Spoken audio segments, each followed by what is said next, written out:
नमस्कार, मैं आरबी सिंह यादव और आप देख रहे हैं मेरा YouTube channel R B Singh Yadav editor. आज हम कांग्रेस और समाजवादी पार्टी का जो तालमेल उत्तर प्रदेश में हुआ है या नहीं हुआ है, इस पर बात करेंगे। ये बड़े गौर फरमाने वाली बात है, क्योंकि आज अखिलेश यादव ने उत्तर प्रदेश की 16 लोकसभा सीटों के लिए अपने प्रत्याशियों की घोषणा कर दी है। और इसी खबर के साथ आपको मैं ये भी बता दूं कि खबर में ये भी ऐलान हुआ है कि समाजवादी पार्टी 60 सीटों पर चुनाव लड़ेगी। 11 सीटें उसने कांग्रेस के लिए छोड़ दी हैं और 7 सीटें उन्होंने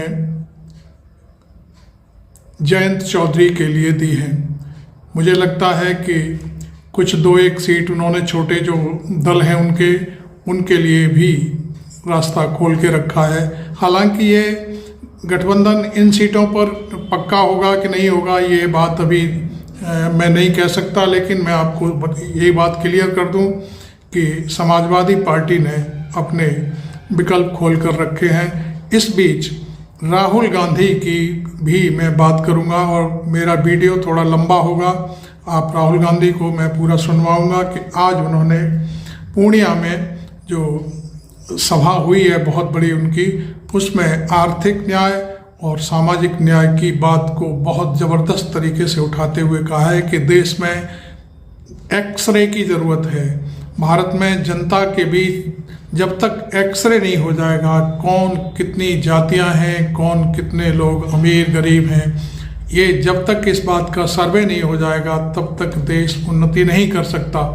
तो ये सारी चीज़ें मैं आपको सुनवाऊंगा। और राहुल गांधी के इस सभा में कितनी ज़बरदस्त भीड़ उमड़ कर आई है, उनके एक एक बात पर तालियां बज रही हैं, यह देखने वाली बात होगी। तो उन्होंने आज आरएसएस और बीजेपी को टारगेट किया और साथ ही उनके जो नए सहयोगी जो पलटू राम हैं उनको भी कहा, काफ़ी कुछ कहा, वो आप सुनेंगे इस वीडियो में। लेकिन इस वीडियो को सुनने के बाद फिर मैं आपको एक बार फिर बताऊंगा कि बिहार में क्या हुआ, उत्तर प्रदेश में क्या होने वाला है। तो पहले तो आप इस वीडियो को सुनिए, उसके बाद फिर मैं आपसे बात करता हूं।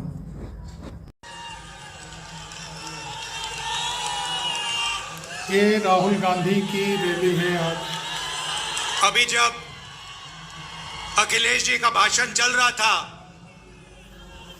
तो बघेल जी ने मुझे चुटकुला सुनाया और वो बोल रहे हैं बहुत जबरदस्त तरीके से। आपके स्टेट के आपके चीफ मिनिस्टर के बारे में चुटकुला है, मैं सुना देता हूं, आपको सुनना है।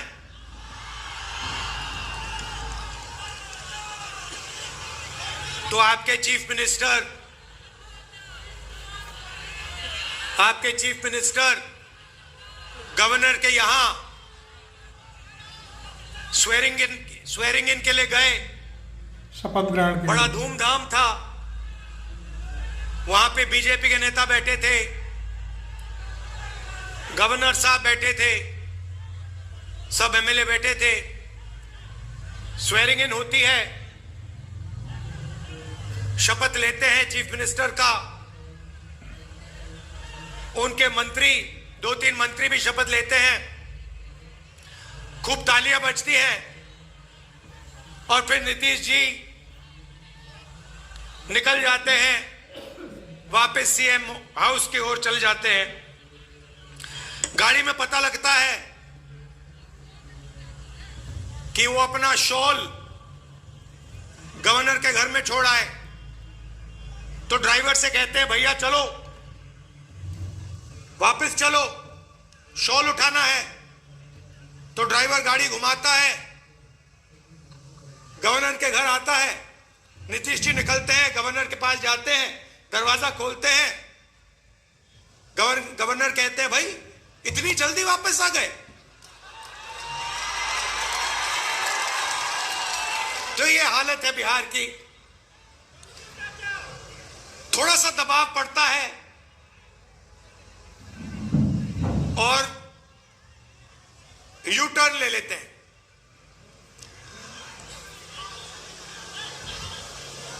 दबाव क्यों पड़ा? क्योंकि बिहार में हमारे गठबंधन ने एक बात जनता के सामने रखी है। इस यात्रा में हम 5 न्याय की बात कर रहे हैं। उनमें से एक न्याय, उसको आप सामाजिक न्याय कह दीजिए, उसको आप हिस्सेदारी कह दीजिए, उसको आप भागीदारी कह दीजिए, उसके बारे में हम काम कर रहे हैं। मैंने पहले भाषणों में कहा है कि इस देश में अलग अलग वर्ग के लोग हैं। पिछड़ी जात के लोग हैं, दलित हैं, आदिवासी हैं, माइनॉरिटी हैं, जनरल कास्ट के लोग हैं। हर समाज में कमजोर लोग हैं। ओबीसी समाज देश का सबसे बड़ा समाज है। मगर अगर मैं आज आपसे पूछूं कि इस देश में ओबीसी समाज की आबादी कितनी है, आप इस सवाल का जवाब नहीं दे सकते। दे सकते हैं? कोई नहीं जानता। और मैं सिर्फ एक बात आपके सामने रखना चाहता हूं। आप देश के किसी भी सेक्टर को देख लो, सरकार की बात करनी है तो मैंने पिछले भाषणों में कहा, जो देश की सरकार को चलाते हैं 90 अफसर हैं, आईएएस के अफसर हैं। 90 में से 3 ओबीसी वर्ग से आते हैं। और अगर 90 अफसर पूरे के पूरे बजट के बारे में निर्णय लेते हैं तो ये ओबीसी अफसर 100 रुपए में से 5 रुपए का निर्णय लेते हैं।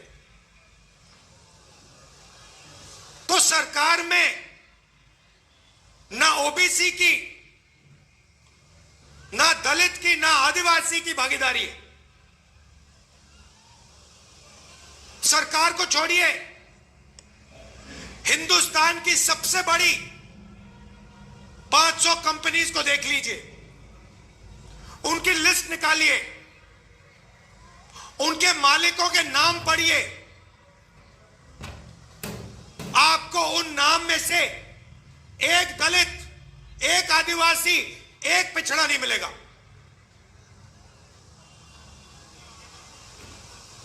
मीडिया को देख लीजिए, अखबारों को देख लीजिए, टीवी को देख लीजिए, एक मालिक ओबीसी वर्ग, दलित वर्ग, आदिवासी वर्ग का आपको नहीं मिलेगा। रिपोर्टर मिल जाएंगे, उनको भी कोने में बैठा रखा है, जो उनके दिल में वो बोल नहीं पा रहे हैं। मगर सीनियर मैनेजमेंट में और मालिकों में आपको एक ओबीसी, एक दलित, एक आदिवासी नहीं मिल सकता।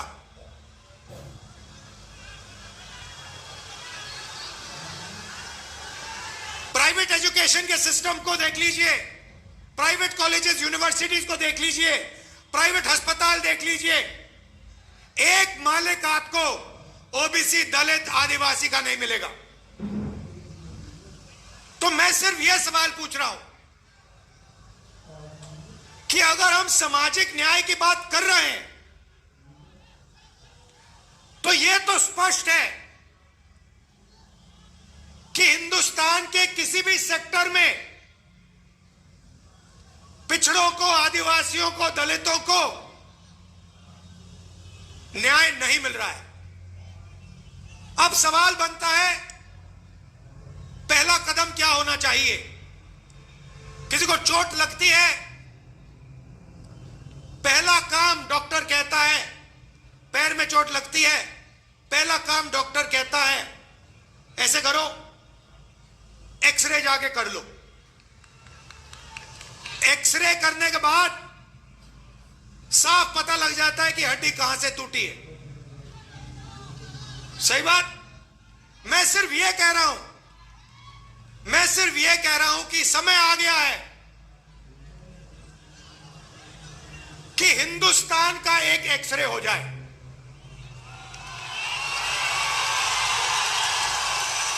एक एक्सरे हो जाए, उसके बाद एमआरआई भी हो सकता है, मगर पहले एक एक्सरे हो जाए कि इस देश में किसकी कितनी आबादी है, लोगों की गिनती हो जाए।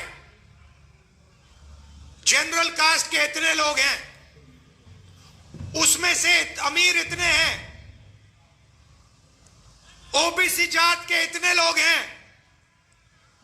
उसमें से अमीर इतने हैं, गरीब इतने हैं, किसान इतने हैं, मजदूर इतने हैं, भूखे इतने हैं, आदिवासी के इतने लोग हैं, इसमें आदिवासियों में अलग अलग ट्राइब्स के इतने इतने लोग हैं, दलित इतने हैं, इसमें दलितों में ये अलग अलग लोग हैं, ये भूखे मर रहे हैं, ये मजदूरी कर रहे हैं, ये सड़क बना रहे हैं। बस मैं यही कह रहा हूं, सामाजिक न्याय का यही मतलब है, और सामाजिक न्याय का पहला कदम देश का एक्सरे करना है। अब बात समझिए, नीतीश जी कहां फंसे, मैं आपको बताता हूं। मैंने नीतीश जी से साफ कह दिया कि देखिए, आपको जाति जनगणना बिहार में करनी पड़ेगी, हम आपको छूट नहीं देंगे। और आरजेडी ने, हमने यह काम नीतीश जी पर दबाव डाल के किया। अब क्या हुआ, अब दूसरे साइड से प्रेशर आया। बीजेपी नहीं चाहती कि इस देश का एक्सरे हो, डरते हैं एक्सरे से। दूध का दूध, पानी का पानी हो जाएगा, पता लग जाएगा कि कितने ओबीसी हैं, कितने दलित हैं, कितने आदिवासी हैं। बीजेपी ये नहीं चाहती। बीजेपी चाहती है कि आपका इधर ध्यान जाए, उधर ध्यान जाए, आगे पीछे ध्यान जाता जाए, मगर सामाजिक न्याय पे गलती से भी आपका ध्यान ना चला जाए। नीतीश जी बीच में फंस गए और बीजेपी ने उन्हें रास्ता, निकलने का रास्ता दे दिया, और नीतीश जी उस रास्ते पे निकल गए। सामाजिक न्याय देने की जिम्मेदारी बिहार में हमारे गठबंधन की है। नीतीश जी की यहां कोई जरूरत नहीं है, यहां पे हम अपना काम कर लेंगे मिलके। हमारा गठबंधन यहां पे जो करना है कर देगा। यह हुई बात सामाजिक न्याय की। अब मैं आपको आर्थिक न्याय की बात करना चाहता हूं। आपने मुझे अभी वो माला दिया, मखाने वाला माला, उसको लाइए यहां जरा, कहां है वो?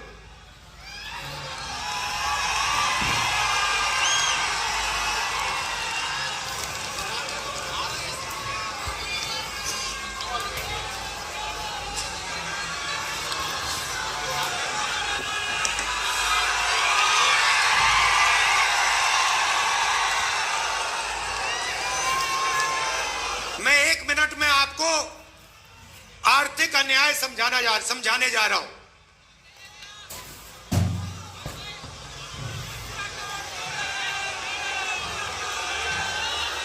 ये बिहार के मखाने इतने मजेदार है, ये खा गए होंगे उनको।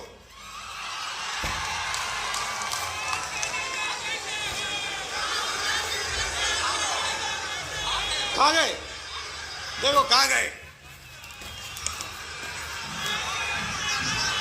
हाँ, लाओ लाओ लाओ लाओ, उसको लाओ। थोड़ा मजा भी आना चाहिए। आ रहा है? लाखों की भीड़ है राहुल गांधी के साथ, ये देखिए आप। ये आ गया।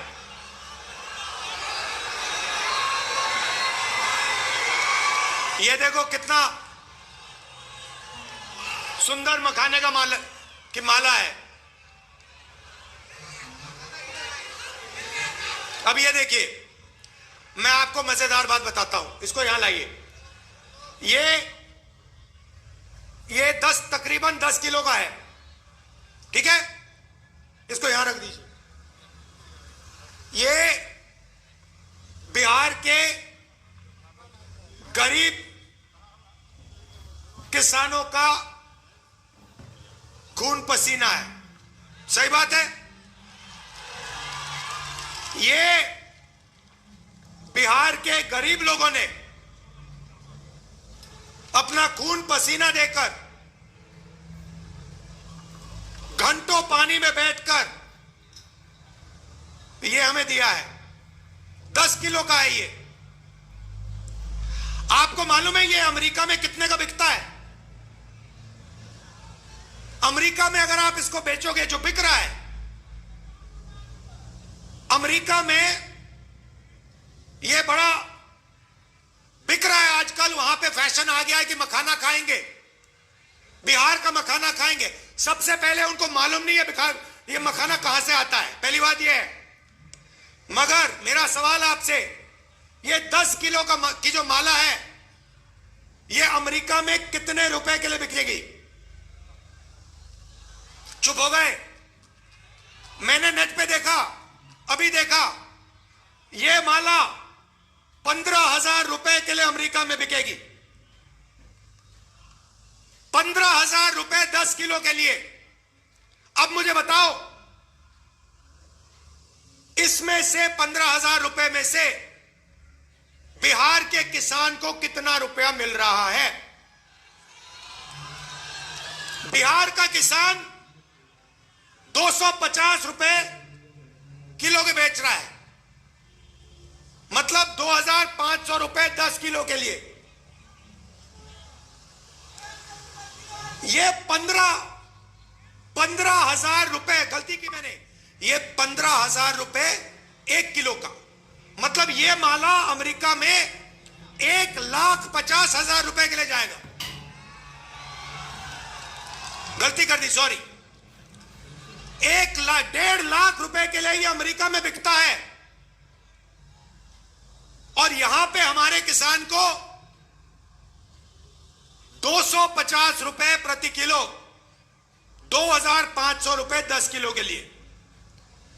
मैं आपसे पूछना चाहता हूं, ये पैसा जा कहां रहा है? ये जा कहां रहा है? किसके हाथ में जा रहा है? ये किसान के हाथ में तो नहीं जा रहा ना। तो ये देखिए, इसको कहते हैं आर्थिक अन्याय, और ये हर चीज में हो रहा है। जो मैकेनिक गाड़ी बनाता है, जिसने इस माइक्रोफोन को आज सुबह ठीक किया, मोबाइल फोन को जो ठीक करता है, जूते बनाता है, टी शर्ट बनाता है, जो भी हाथ से काम करता है, उसके साथ हिंदुस्तान में भयंकर अन्याय हो रहा है।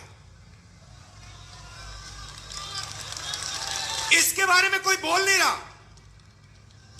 मैंने आपको बोला कि 10 किलो की माला अमेरिका में 1,50,000 रुपए के लिए बिक रही है। आप हैरान हो गए।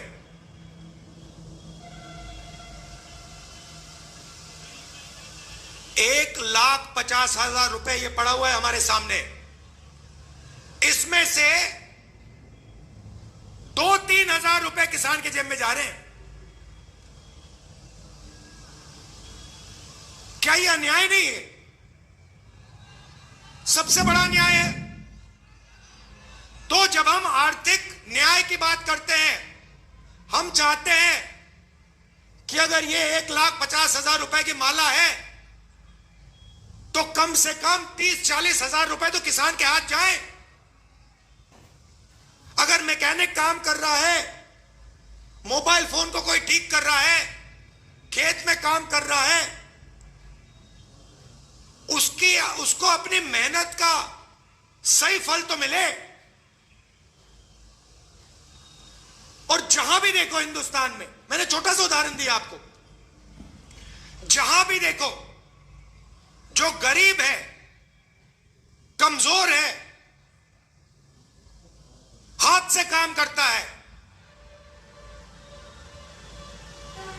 उसको अपनी तपस्या का फल नहीं मिलता देश में। तो ये दो बातें मैं आपसे कहना चाहता था। एक, किसकी कितनी आबादी है, ओबीसी कितने, दलित कितने, आदिवासी कितने, और उनमें से कितने गरीब हैं,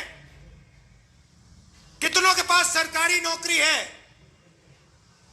कितने कंपनी में काम कर रहे हैं, देश का एक्सरे। और दूसरा बहुत महत्वपूर्ण सवाल,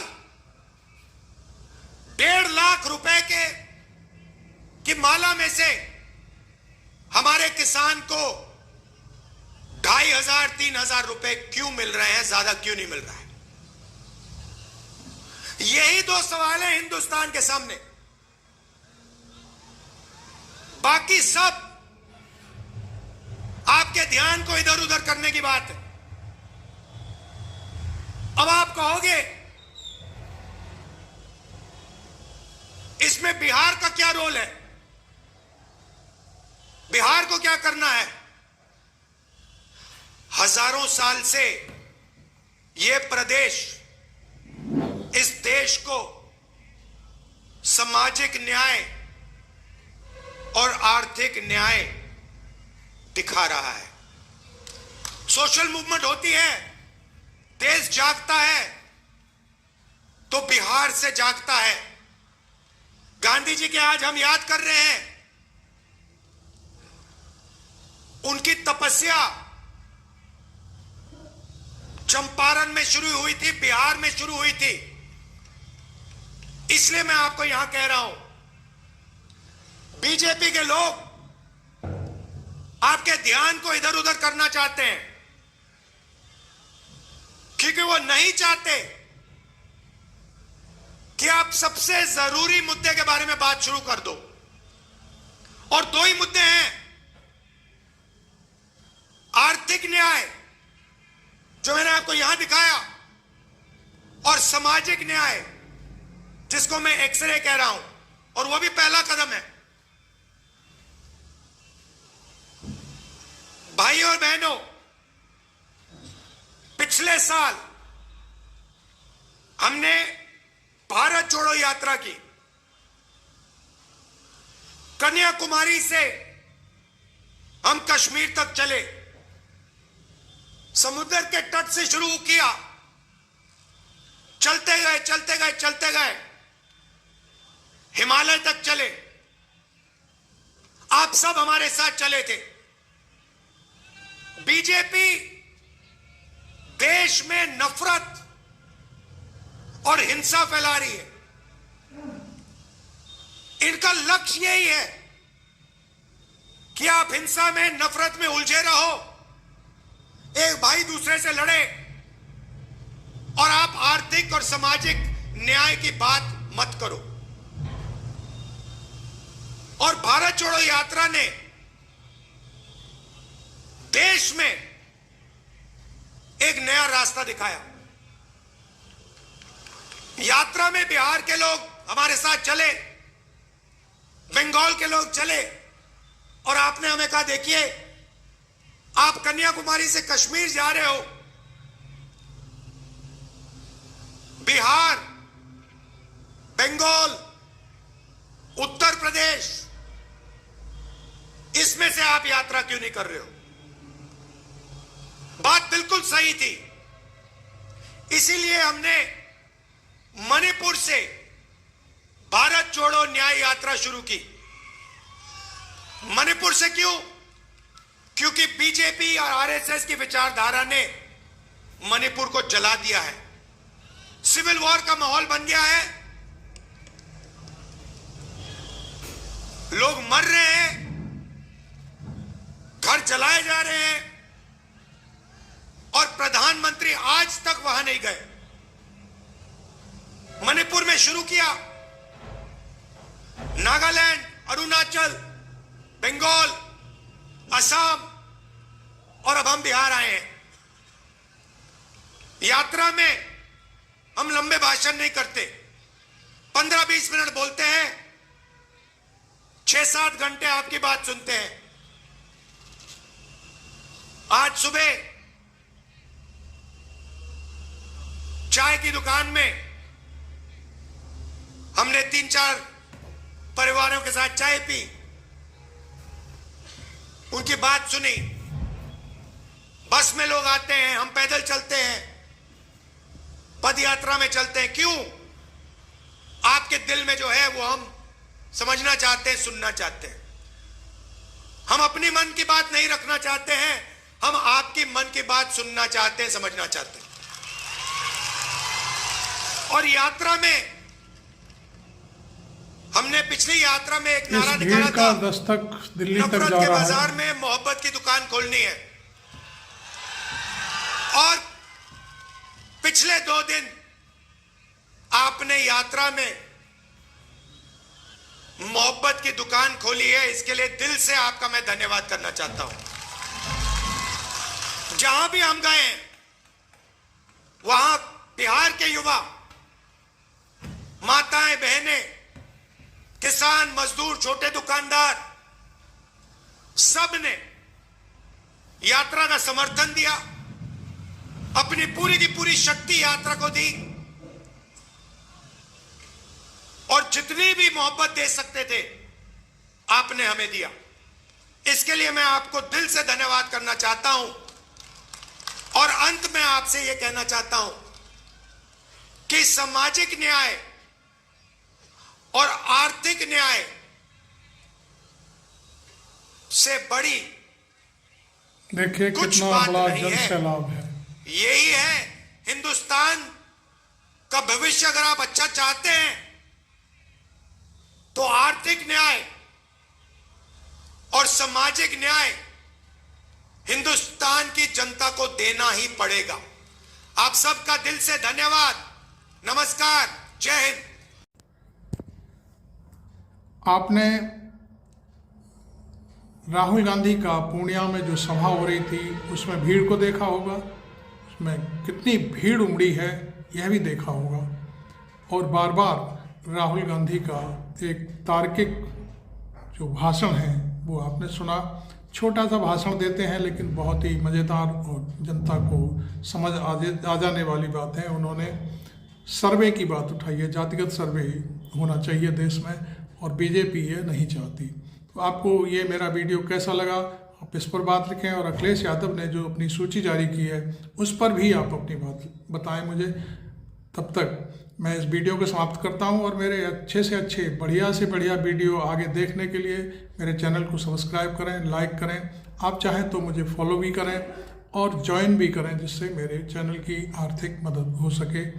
थैंक यू वेरी मच। मैं आरबी सिंह यादव।